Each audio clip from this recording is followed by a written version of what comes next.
Hello, I am Gratiela Baias and I have today here Brule for the first time this year in Romania.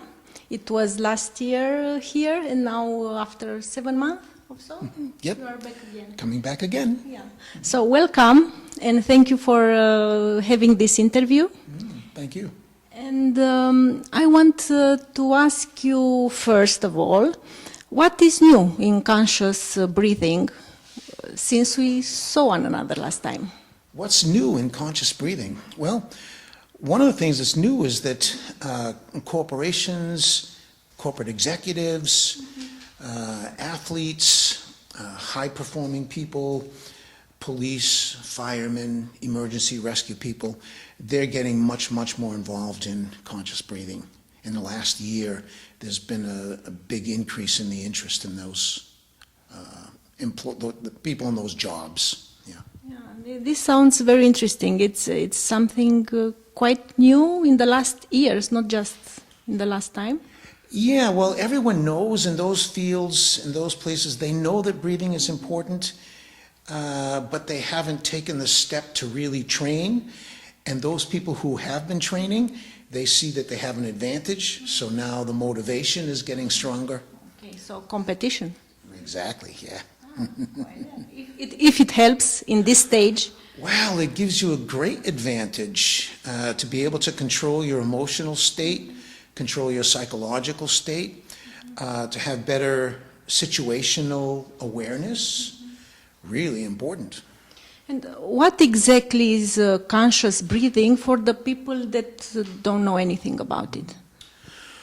Well, breathing is the only system in the body that's completely voluntary and also automatic. And because of that, we can use it in ways that maybe in the past we thought only the great yogis or the great masters or the great saints or the great warriors, they use the breathing, they study the breathing, they practice every day, but we always thought that, wow, those high abilities and those high states that they could achieve, it was because they were, well, the great warriors and they were the great saints. But conscious breathing shows people that the average person can achieve those same states, those same abilities. Which are these states? Well, the ability to remain calm in extreme stressful situations, the ability to recover very quickly when you become upset or ill or disturbed or anxious. And it helps to manage our chemistry, our physiology, heart rate, blood pressure, many physical things that we take drugs for. People find that by breathing consciously, by practicing conscious breathing, they can heal themselves. So it is useful conscious breathing in therapies? Oh yeah, many therapists are being trained around the world. I've trained maybe over 100,000 people, and maybe 25,000 of them have been therapists, psychologists, psychotherapists, counselors, maybe even more, maybe 30% or more. So in Romania, how many did you train till now? Wow, this is my 5th visit, I think, and maybe altogether, maybe 500 people. Oh, so many. There are a lot of them. And how long does it take a training like this? Well, to help yourself, maybe 3 or 4 day workshop is enough to get the skills. And then if you practice, well, the more you practice, the better you get. If you want to apply the breathing to help other people, I think you need maybe a week of training, perhaps. Some people learn very quickly in 1-2 days because they've done a lot of work on themselves. And other people, if you meditate, if you do yoga, if you practice certain things, it can accelerate your learning. And besides therapies, I know from your workshop that I attended this week that is very useful also in weight control and in preventing age Yeah. getting old? Right. Because breathing helps on the psychological level and an emotional level, and overeating and weight problems, very often there are psychological and emotional reasons for that. And also, oxygen is how we burn fat. So the more efficient you're breathing with certain breathing exercises and combined with other things, you can accelerate your losing weight faster. Mm-hmm. And for anti-aging, what kind of techniques do you have for anti-aging? Yeah. Well, in the yoga tradition, there's an ancient idea or belief that we're given a certain amount of breaths in our life. And if you breathe quickly, you use them up quickly. But that's related to anxiety and stress. So when you slow your breathing down, there's less wear and tear on the system. And when your breathing is efficient, your organs function better, your immune system is stronger. And so those kind of reasons contribute to longevity, maintaining a higher level of health through the years.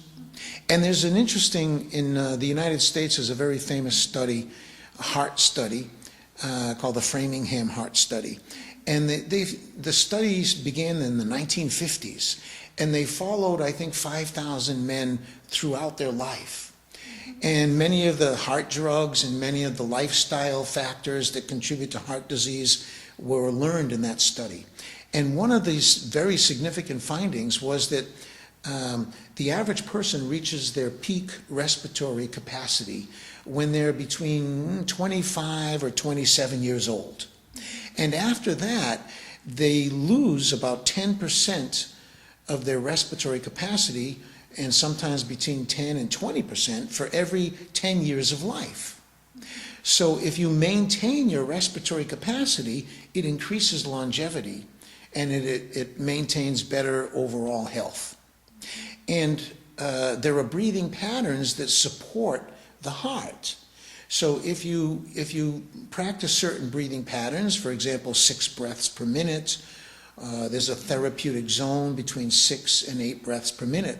And if you practice this every day, 10 or 15 minutes, 3 times a day, you strengthen the heart, you support the heart, you lower blood pressure, and so that contributes to longevity also. And what about anxiety? I came today across a colleague of mine that she has a kid, 10 years old, and she had like a panic attack or something that stopped breathing, and she needed to call an ambulance. Okay, they gave magnesium and calcium and so on. Now the kid is okay immediately after this. What do you think about it? Well, anxiety in people can disturb their breathing pattern. It can cause them to hold their breath or to hyperventilate, and so they disturb their acid-base balance, they disturb their chemistry. And there are certain ways of breathing that actually produce anxiety. And there are certain ways of breathing that reduce anxiety. So if you identify the breathing patterns that cause anxiety or contribute to anxiety, and you guard against those, and if you learn the anti-stress, anti-anxiety breathing patterns, and you practice those, you can prevent stress, or anxiety, you can recover from it more quickly, and that puts power back in people's hands. So anxiety is a combination of a physical, an emotional, and psychological problem. And so just to approach it with drugs, it doesn't really serve the person in the long run. And so if they modify their behavior, and breathing is a behavior, and they adjust their thinking, and they have a tool for relaxing, then they don't need the anti-anxiety drugs. And can you give us, what comes to your mind, the best technique that the kid can use home? The best technique to use at home, the simplest one, because it doesn't take any teaching, and there are maybe 10,000 medical studies, so it's very well proven, and it's safe for everyone. It's called coherent breathing. And coherent breathing there's a range of between 4.5 and 6 breaths a minute. So we could say 6 breaths a minute. And if that's comfortable, you could do it slower. But let's say 6 breaths per minute. And that means you inhale for 5 seconds and exhale for 5 seconds. Inhale 5 seconds, exhale 5 seconds. Just a slight transition, not really a pause, but just inhale for a count of 5 seconds. And then exhale. And if you do that 3 times a day for 5 minutes, you get immediate lowering of cortisol, which is the stress hormone, cortisol levels, blood pressure, heart rate. And if you practice it, like you do it it's 3, 6, 5. So 3 times a day, 6 breaths per minute for 5 minutes. So 5 minutes, some people say, oh, I don't have time, but 5 minutes, 3 times a day, and it works remarkable. If you do the first 5-minute practice when you first wake up in the morning, and then you do the second 5 minutes maybe just before lunch, and then that helps in the afternoon. How many times in the middle of the afternoon people crash. They have that crash in the afternoon. It prevents that. And then you do the third 5-minute practice at the end of the day, maybe when you finish your job before you go home. So it's a prescription of breathing for 5 minutes, 3 times a day, and the rate is 6 breaths per minute. People are very surprised at the results. And after just a couple of days, 2 or 3 days, people are experiencing very significant changes. And then the benefits last. So if you do the first 5-minute practice, and the benefits last for 3 or 4 hours. That's why you do the second one about 4 hours later. And then if you do this practice for several days, the benefits last for a couple of weeks, even if you stop.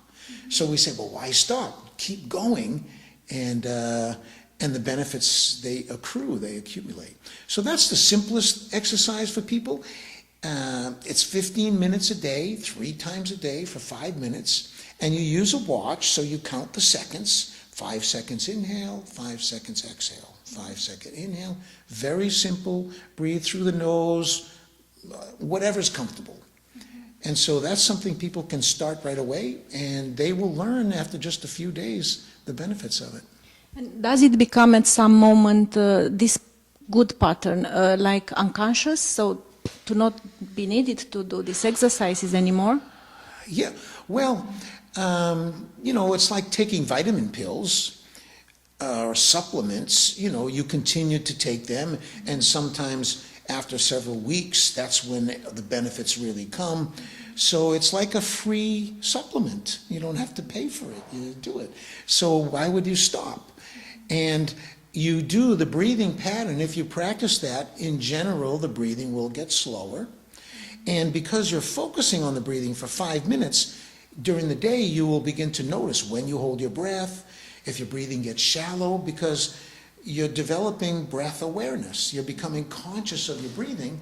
And so even when you're not practicing, you begin to be more conscious of when you have a dysfunctional breathing pattern. You become alert to that. Mm-hmm. And can you give us a technique for emergency situations like this? The kid stops breathing, or somebody in the family, and what to do till eventually the ambulance comes? Well, the first thing is don't create an emergency when there is none. If a child holds their breath, so what? Go ahead, hold your breath as long as you like. They're not going to hurt themselves by holding their breath. When they need to breathe, they'll breathe again. And so it's the emotional reaction of the people around the child is very important. If you become nervous, the child becomes afraid, and then the child becomes worse, and you become... So the adult has to say, okay, it's okay. No danger. It's okay. If you want to cry, cry, but don't let them hurt themselves. But a big problem with anxiety is fabricated fears, where we make up a fear that doesn't exist. Something might happen. Well, it's not happening now. So learn to control your mind as a way to prevent anxiety. Or you're thinking of something that bothered you yesterday. Well, and you're being anxious now because of something that's in the past. So besides the breathing, controlling your breathing, we learn to control our thinking. And that together is a powerful way to control and prevent anxiety. So you just stay calm and ask the kid to what? You don't ask anything. Yeah, they're looking for love, they're looking for attention, they're trying to feel like they can control their life or the world. It's part of growth. And many things that are a natural part of growth now have become some kind of pathological thing. Small children are being prescribed with Ritalin and antidepressant drugs and hyperactivity drugs. And in the past, this is just normal things that kids go through. And now I think because of the pharmaceutical companies, there's an opportunity and they make the situation worse. They frighten the parents and it's good for business. You told us also that would help to have a prolonged exhale. Yeah, there's some really fascinating science around the vagus nerve.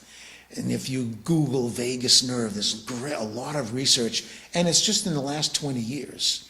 And the vagus nerve is the biggest nerve in the body. And vagus comes from the same word as vagabond, and it means to wander. So they named this the vagus nerve because it wanders everywhere in the body. And up until 20 years ago, scientists, medical people believed that this is how the brain controls the body. But what they learn is that 80% of the information, of the signals, don't come from the brain to the body, it comes from the body to the brain. And when you breathe, you activate the vagus nerve. So the way that you breathe determines the kind of signals that you send to your brain. So you can trick your brain into thinking there's an emergency, depending on how you breathe, or you can trick your brain into thinking, everything is okay. So the question you asked about extending the exhale, part of the sympathetic and parasympathetic nervous system, the autonomic nervous system, is linked and controlled by that vagus nerve. They're related. And so every time we inhale, we activate the sympathetic branch of the nervous system, the fight or flight.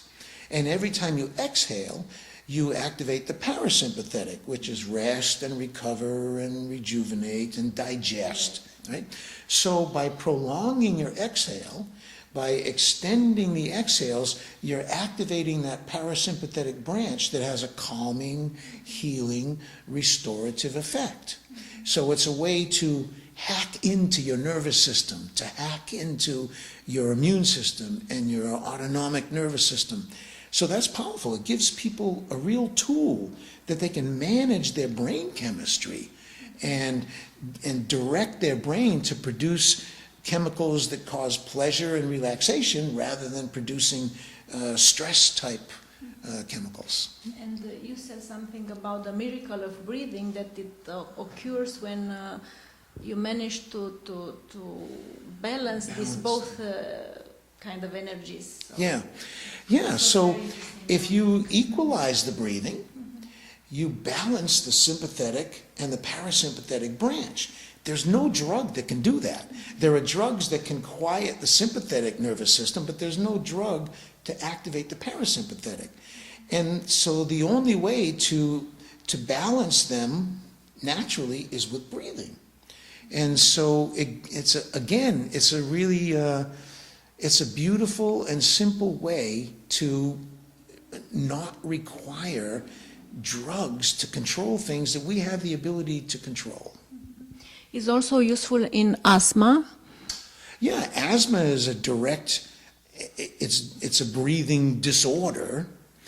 And actually there's a very interesting, really wonderful man, he passed away, as a Russian doctor, Buteyko was his last name, and he teaches a method, the Buteyko method. Many people around the world now teach it. And it's a way to control and prevent asthma through breath control. And so, for example, a person with asthma, they feel like they can't get enough air, and they struggle. And so they work to breathe, and what they need to do is exhale. They don't need to take in more oxygen. They need to relax the exhale. And so by controlling the breathing and practicing breath holding, so the Buteyko method has people always breathe through the nose, and after the exhale, you pause and you wait for the breathing reflex to come. And don't rush into the inhale. Don't abort the exhale. Let the exhale be complete. And then after the exhale is finished, wait 2 or 3 seconds before you breathe in again, so that that pause after the exhale becomes a comfort zone. And people with asthma, they don't find any comfort there.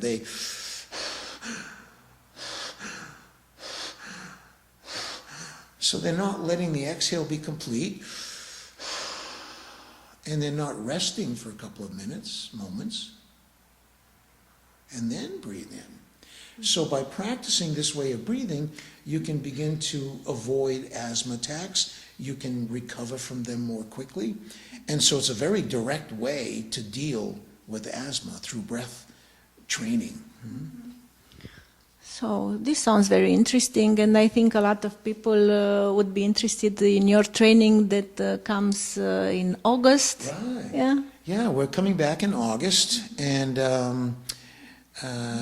we're going to do a combination of workshop and training, and so that people can really learn these skills, because it takes a few days. And so we teach something, you practice it, we come back the next day, you practice some more, and so over a few days your skills get very good. And even in the first day, people start to feel like, oh wow, I can notice the difference already. But like any skill, it takes practice to really integrate the skill, right. And then we get a chance to practice it under different situations. And each person sometimes requires very specific, I mean, we're all the same, we all have a belly button, but each person is very unique. And so we take this basic training and we let people adapt it to themselves. So people have their own pace, and maybe they have their own specific physical or emotional or psychological problems. And so we can help them to create the best approach for them personally. And when we work in a group, there are lots of great questions. Sometimes one person has a question, they don't want to ask it, someone else asks it, and they go, wow, they're so happy. So, and people get the chance to practice with each other, to observe someone else learning. And so it's a very good environment to learn. Breathing is in a small group, and the place that we do it will be quite comfortable, and we always attract really wonderful people. And here in Romania already we have a group of practitioners that we trained, so they can meet the local people who are teaching and coaching. So after I leave, they know who the teachers are, so they can continue their practice. And it's not just for people who have, say, problems, medical problems or psychological problems. Many people who come are high-level sports people. We had someone here, Dominic, who's a free diver, right, and is doing extreme diving. And we've had martial arts people, and so if you can use breathing to reach toward peak performance. It's not just a therapeutic tool, it's an empowerment tool, it's for personal growth. Okay.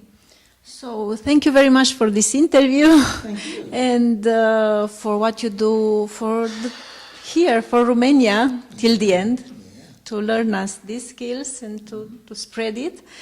And looking forward for the meeting in August. Thank you.